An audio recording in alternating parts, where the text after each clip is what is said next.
Hey everyone, and welcome to another video. Today we discuss the popular trend of changing the exercises of a program from session to session and the concept of keeping stable exercises for a period of time before completely changing them. I'll provide a clear answer to why both of these concepts hinder your progress in 3 steps.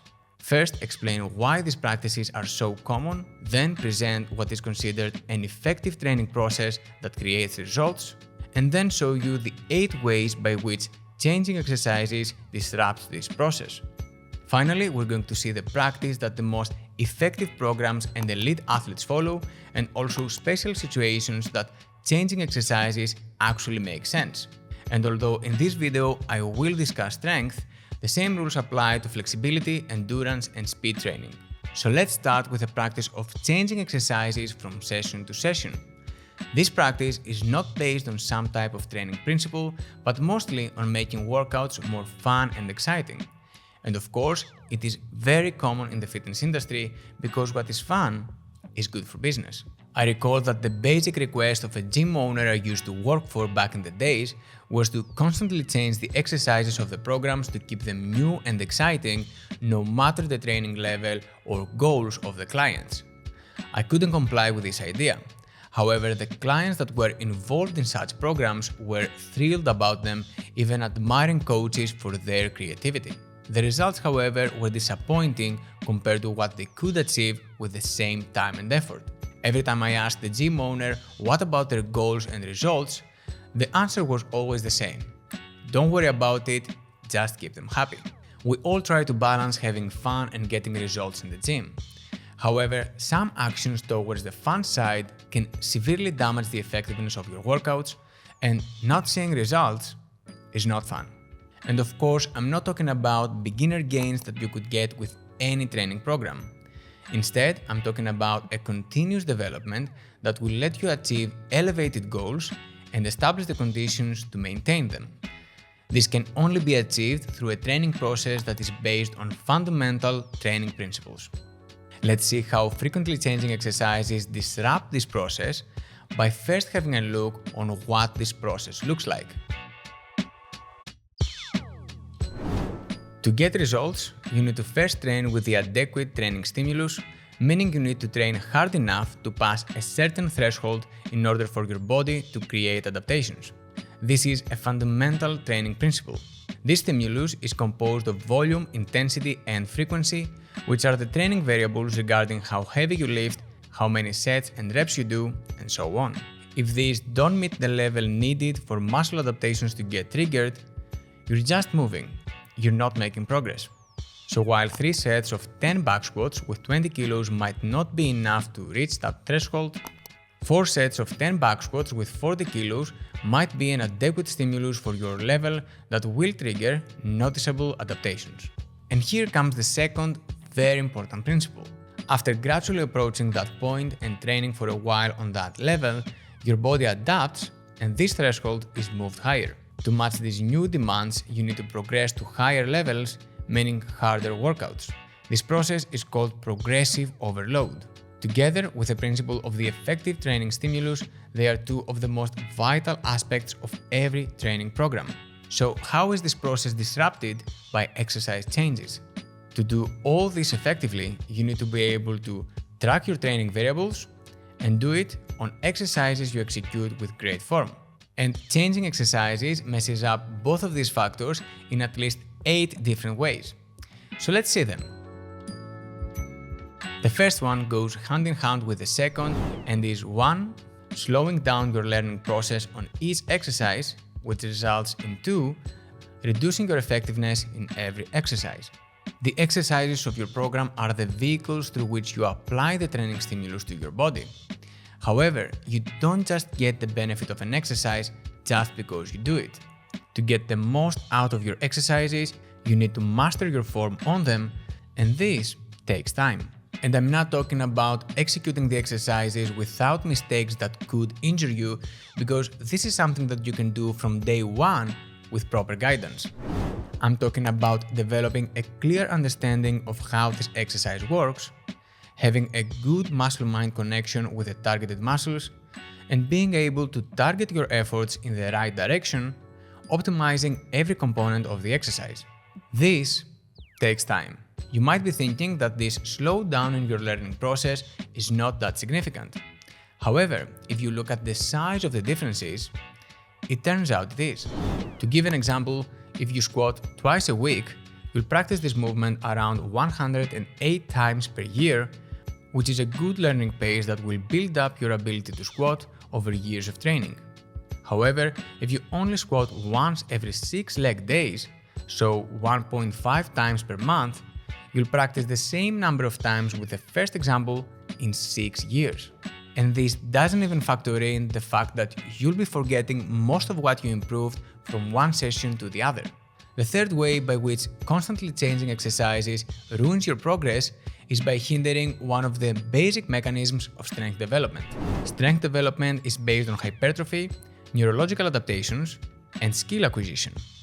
This third aspect of skill acquisition has to do with how familiar you are with a certain movement.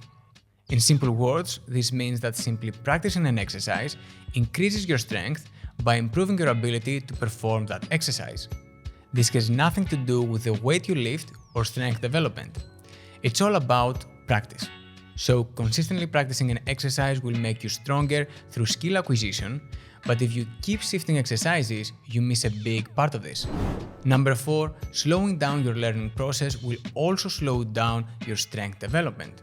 That's because you can't progressively overload the exercises since your technique will be breaking every time you train harder. This has to do with the other two ways to develop strength, hypertrophy and neurological adaptations. These two are very much dependent on the intensity and volume of your training, aka how heavy you lift, how many sets and reps you do, and so on. If your muscles are ready to go, but your technique is not there, you'll be forced to stop the progressive overload of your program and train at a lower intensity until you develop your technique. This is when you start losing ground because anything that slows down or stops progressive overload directly affects your progress. Moving on to number 5, if you keep introducing new exercises to your program, you also need to keep spending time to learn them, which is time taken from very important aspects of your training. And of course, when learning a new exercise, you need to practice with relatively low intensities, which will not provide an effective stimulus enough to trigger adaptations. On the other hand, if you decide to jump on a high-intensity workout with a new exercise that you don't know how to perform well, you undermine your learning process and increase the risk of injury. Moving on to number 6, constantly changing exercises makes it almost impossible to track your overall training intensity and volume, which is essential in order to sustain a certain training level and progressing beyond that. When you're training with stable exercises, it's easy to know what you do and how to progress. If I'm training with 40 kilos on the back squat, sustaining that level through my workouts is very straightforward since I just have to put the same weight on the barbell and do the same number of sets and reps. Even more, progressive overload is equally measurable since I can just move to 45 kilos, 50 and so on. However, if I do 3 sets of 10 back squats at 40 kilos and then I want to switch to lunges on the next leg day, how do I keep my training stimulus at the same level? It is very hard to estimate how one intensity on an exercise translates to another exercise, especially for non-elite athletes. That's also because your performance level varies between exercises. In that case, when you shift to a new exercise, you try to estimate the weight, reps, and sets that will give you an equally hard workout with your previous leg day, but this estimation is more often far from accurate. If you keep alternating exercises and estimating the intensity, your training stimulus becomes less and less measurable and accurate. By the time you get to the same exercise again, after 5 or 6 leg days, your body needs to relearn the movement and probably have to adjust everything from the beginning. At the same time, someone who follows a stable exercise selection and a measurable progression is miles away. Moving on to number 7, another reason why constantly changing exercises ruins your progress is based on the fact that there are optimal and suboptimal exercises for every body part. Imagine doing a list of the best exercises for a body part you want to develop and rank them from best to worst for your training objectives. Ideally, you want to train with the first 3 or 4 that will give you the most results. However, constantly changing exercises for the sake of keeping your routines exciting will force you to choose exercises that are less effective to replace the most effective ones. This, from a program design standpoint, doesn't make sense. And finally, number 8, some exercises, although they might target the same body part, they will fatigue your body in a different way that might not align with your training's objectives. To explain this, a leg exercise might be ideal to induce local muscle fatigue and lead to hypertrophy, while another leg exercise might lead to cardiovascular fatigue long before you reach muscle failure. These are both leg exercises, however the one helps you emphasize hypertrophy while the other energy systems. And this way, if you shift from the one to the other, you don't stay consistent with your goal. And these were the 8 ways that the first concept of constantly changing exercises disrupts the effective training process. However, they all apply also to the second concept, which is the one on which you only change exercises after a long period of time. Some refer to this as muscle confusion and is supposed to enhance performance by altering the training stimulus. Although altering the training stimulus is very important in progressive overload, it rarely has to do with the exercise selection, but rather with the training variables. Progressive overload comes mainly by altering the intensity, volume, and frequency of your programs. Since all these factors are measured and adjusted in regards to certain exercises, changing your exercises sabotages your program design by leaving you with no clue about what is the optimal continuation of your program. So how often should you be changing exercises to optimize your training? Let's first examine the practices of elite athletes. Although I'm not a proponent of extreme bodybuilding, I think that the comments of Dorian Yates, a 6-time Mr. Olympia, are very representative of what most elite athletes do. So let's see him. Okay, well, I think it's a big myth in bodybuilding in the gym world that you need to constantly change your routine. Most of the exercises that I used to become British champion, to become Mr. Olympia, didn't really change that much through my whole career. His exercise selection didn't change much through his whole career. Although this might sound extreme, effective programs targeting strength, flexibility, endurance, or speed are mainly consist of a core of stable exercises. These stable exercises are the heart of the program and the vehicle through which progressive overload of the training variables is transferred to the body. These stable exercises are commonly complemented by a small part of accessory exercises at the end of the program.